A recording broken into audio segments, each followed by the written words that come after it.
Estevão, discípulo de Cristo, foi o primeiro mártir. Ele foi um dos 7 diáconos em Jerusalém. Um homem cheio de fé e da sabedoria de Deus.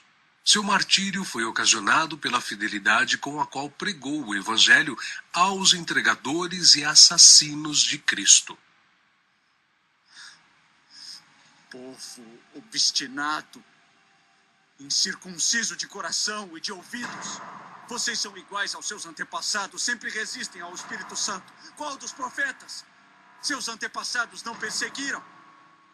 Mataram aqueles que prediciam a vinda do justo, de quem agora vocês se tornaram traidores e assassinos. Vocês, que receberam a lei por intermédio de anjos, mas não a obedeceram. Foram excitados eles a tal grau de fúria que o expulsaram para fora da cidade e o apedrejaram até matá-lo. E apedrejaram a Estevão, que em invocação dizia: Senhor Jesus, recebe o meu espírito. E pondo-se de joelhos, clamou com grande voz: Senhor, não lhes imputes este pecado. E tendo dito isto, adormeceu.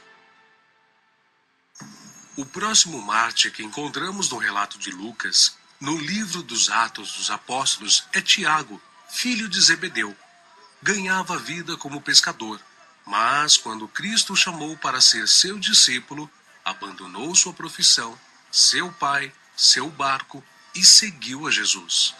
Tiago de Zebedeu, seguidor de Jesus, você está preso. Venham, prendam a mim, deixem os outros. Por ordem de Herodes Agripa, foi preso e decapitado em Jerusalém em meados dos anos 42 e 44, tornando-se assim o primeiro dos apóstolos a receber aquele cálice que ele mesmo tinha dito ao Salvador que estava disposto a beber. Filipe era natural da cidade de Betsaida, na Galileia, cidade de André e Pedro, um dos primeiros a ser chamado por Jesus, a quem trouxe seu amigo Natanael, dizendo que havia encontrado aquele de quem Moisés e os profetas haviam escrito, ou seja, a Jesus de Nazaré, o verdadeiro Messias. Historiadores afirmam que Filipe pregou na Frígia e foi apedrejado em Hierápolis. Tiago, chamado Menor, filho de Alfeu, evangelizou nas regiões da Palestina e no Egito. De acordo com escritos primitivos, foi martirizado com a idade de 99 anos no ano 62 da era cristã, espancado e apedrejado pelos judeus, mas usaram de um cacetete para feri-lo no crânio com requintes de crueldade. Também chamado Filho da Consolação, Barnabé era levita, natural de Chipre, um homem cheio do Espírito Santo. Foi companheiro de Paulo em muitas viagens. Vendeu seus bens e terras para ajudar os apóstolos na missão de pregar o Evangelho. Jesus nos ensinou que, se quisermos seguir os seus passos, devemos vender tudo e confiar nele. Agora vocês estão precisando.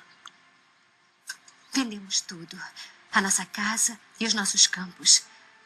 Nós queremos seguir Jesus. Tem certeza? Sim, temos certeza. Segundo a história nos conta, Barnabé foi torturado, arrastado com uma corda amarrada ao seu pescoço e depois queimado vivo. Evangelista Marcos, foi ele que, do apóstolo Pedro, escreveu o primeiro dos 4 evangelhos. Relatos contam que pagãos o arrastaram pelas ruas de Alexandria ao ponto de ser despedaçado. Simão Pedro era pescador em Cafarnaum, onde morava com sua sogra. Seu irmão André o levou até Cristo. Logo depois foram chamados a deixarem suas redes para se tornarem pescadores de homens, e eles deixaram imediatamente as suas redes e o seguiram. Em sua primeira pregação em Jerusalém, após a descida do Espírito Santo, se converteram à fé quase 3.000 almas em um único dia. Em outra ocasião, foi preso junto com o apóstolo João. Foi açoitado e advertido a nunca mais falar no nome do Senhor Jesus. Mas ousadamente respondeu: mais importa obedecer a Deus do que aos homens. Entre muitos outros santos, o bem-aventurado apóstolo Pedro foi condenado à morte e crucificado em Roma por ordem de Nero. A história relata que ele mesmo pediu para ser crucificado de cabeça para baixo, porque se considerava indigno de ser crucificado da mesma forma que o seu Senhor. Saulo, depois nomeado Paulo, nasceu na cidade romana de Tarso. Era de descendência judaica, hebreu da tribo de Benjamim. Era um homem culto, discípulo de Gamaliel, fariseu e, sendo extremamente zeloso da lei do Monte Sinai, perseguiu furiosamente a Igreja de Cristo. Bem tinha eu imaginado que contra o nome de Jesus, o Nazareno, devia eu praticar muitos atos, o que também fiz em Jerusalém. E, havendo recebido o poder dos principais dos sacerdotes, encerrei muitos dos santos nas prisões. E quando os matavam, eu dava o meu voto contra eles. E castigando-os muitas vezes por todas as sinagogas, os obriguei a blasfemar. E enfurecido demasiadamente contra eles, até nas cidades estranhas os persegui. Sobre o que indo então a Damasco, com poder e comissão dos principais dos sacerdotes, ao meio-dia, ó rei, vi no caminho uma luz do céu que excedia o esplendor do sol, cuja claridade me envolveu a mim e aos que iam comigo. E caindo nós todos por terra, ouvi uma voz que me falava, e em língua hebraica dizia: Saulo, Saulo, por que me persegues? Dura coisa te é recalcitrar contra os aguilhões. E disse eu: quem é, Senhor? E ele respondeu: eu sou Jesus a quem tu persegues. Mas levanta-te e põe-te sobre teus pés, porque te apareci por isto, para te pôr por ministro e testemunha, tanto das coisas que tens visto, como daquelas pelas quais te aparecerei ainda, livrando-te deste povo e dos gentios, a quem agora te envio, para lhes abrires os olhos e das trevas os converteres à luz, e do poder de Satanás a Deus, a fim de que recebam a remissão de pecados e sorte entre os santificados pela fé em mim. Pelo que, ó rei Agripa, não fui desobediente à visão celestial. Antes, anunciei primeiramente aos que estão em Damasco e em Jerusalém, e por toda a terra da Judéia, e aos gentios, que se emendassem e se convertessem a Deus, fazendo obras dignas de arrependimento. Por causa disto, os judeus lançaram mão de mim no templo e procuraram matar-me. Mas, alcançando o socorro de Deus, ainda até o dia de hoje permaneço, dando testemunho, tanto a pequenos como a grandes, não dizendo nada mais do que o que os profetas e Moisés disseram que devia acontecer, isto é, que o Cristo devia padecer, e sendo o primeiro da ressurreição dos mortos, devia anunciar a luz a este povo e aos gentios. Paulo, que antes era perseguidor, passou a ser perseguido. De nobre, tornou-se pobre, ao ponto de passar fome, nudez, perigos e não ter pousada certa. Porque bem vos lembrais, irmãos, do nosso trabalho e fadiga, pois trabalhando noite e dia, para não sermos pesados a nenhum de vós, vos pregamos o Evangelho de Deus. Ele enfrentou e venceu pelo poder do Evangelho os espíritos malignos, os mágicos, os filósofos e os falsos profetas. Ele não temia homem algum, grande nem pequeno, nobre nem ignóbil, judeu nem grego, mas ensinava a palavra de Deus com toda a sinceridade, sem respeitar a aparência dos homens, para ser um servo de Cristo. O que ele sofreu em 3 grandes viagens por terra e mar, ao longo de 30 anos pregando o Evangelho, quando viajou para a Judéia, Síria, Ásia, Macedônia, Grécia, Itália, Espanha, enfim, por praticamente todo o mundo conhecido daquele tempo. Os seus feitos estão registrados não somente nas Sagradas Escrituras, mas também na história, principalmente na Grécia. Sua jornada entrou na etapa final em Jerusalém, em torno de 60 depois de Cristo. Vítima de inveja, ele foi preso e acusado de violar a lei judaica. Podia ser executado, mas ele exerceu seu direito de cidadão romano de ser julgado em Roma. Paulo, na sua prisão em Roma, escreveu a Timóteo, a quem carinhosamente chamava de filho espiritual, uma de suas últimas cartas, dizendo que sua hora havia chegado. Porque eu já estou sendo oferecido por aspersão de sacrifício, e o tempo da minha partida está próximo. Combati o bom combate, acabei a carreira, guardei a fé. Desde agora a coroa da justiça me está guardada, a qual o Senhor, justo juiz, me dará naquele dia, e não somente a mim, mas também a todos os que amarem a sua vinda.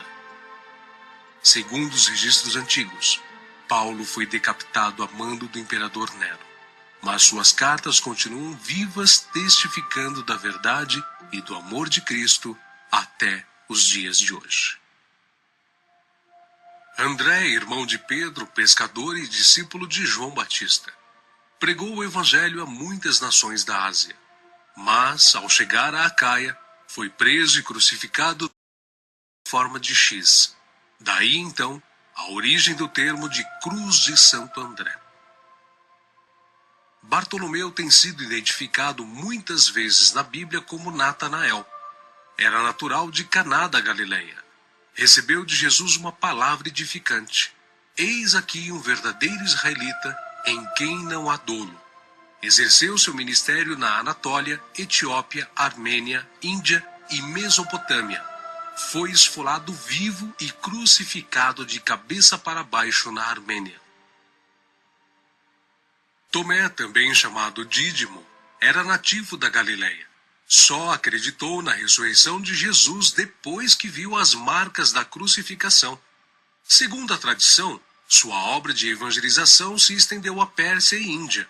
Consta que seu martírio se deu por ordem do rei de Milapura, na cidade indiana de Madras, no ano 53 da era cristã.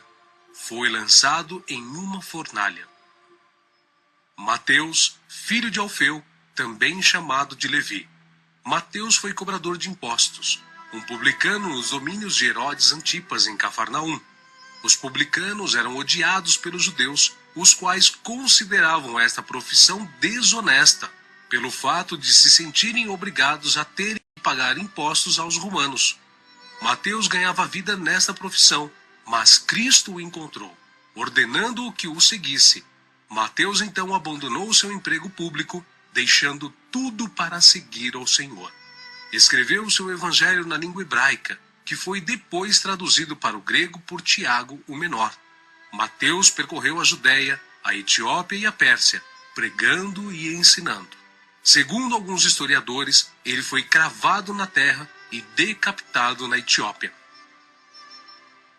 Simão Zelote era um homem que pertencia a um grupo de pessoas insurgentes, revolucionários contra o governo de Roma. Foi crucificado no fim da perseguição iniciada por Nero. Matias foi escolhido pelos apóstolos a preencher a vaga deixada por Judas. Quanto ao seu martírio, alguns escritores afirmam que os judeus o acusaram de ter blasfemado contra a lei e contra Moisés, sendo por isso sentenciado pelo sumo sacerdote a ser amarrado numa cruz e apedrejado, e por último, decapitado. O médico e evangelista Lucas foi autor do evangelho que leva seu nome e do livro de Atos. Viajou com Paulo por vários países. Relata a história que ele foi pendurado em uma oliveira pelos idólatras sacerdotes da Grécia. João, o discípulo amado, era irmão de Tiago e também pescador. Quando Cristo o chamou, ele não hesitou em imediatamente deixar suas redes, o barco e seu pai, junto com seu irmão. Foi com Pedro e Tiago, um dos discípulos mais íntimos do Senhor. Escreveu um evangelho singular, visando relatar a natureza divina e humana de nosso Senhor Jesus Cristo, pois já na época muitos estavam como hoje, buscando o Cristo milagreiro. Por isso, ele enfatiza a natureza de Deus que se fez homem, pão da vida, Verbo divino, bom pastor, amigo fiel, doador do Espírito Santo da verdade. O que era desde o princípio, o que vimos com os nossos olhos, o que temos contemplado, e as nossas mãos tocaram da palavra da vida, porque a vida foi manifestada e nós a vimos, e testificamos dela, e vos anunciamos a vida eterna que estava com o Pai e nos foi manifestada. O que vimos e ouvimos, isso vos anunciamos, para que também tenhais comunhão conosco.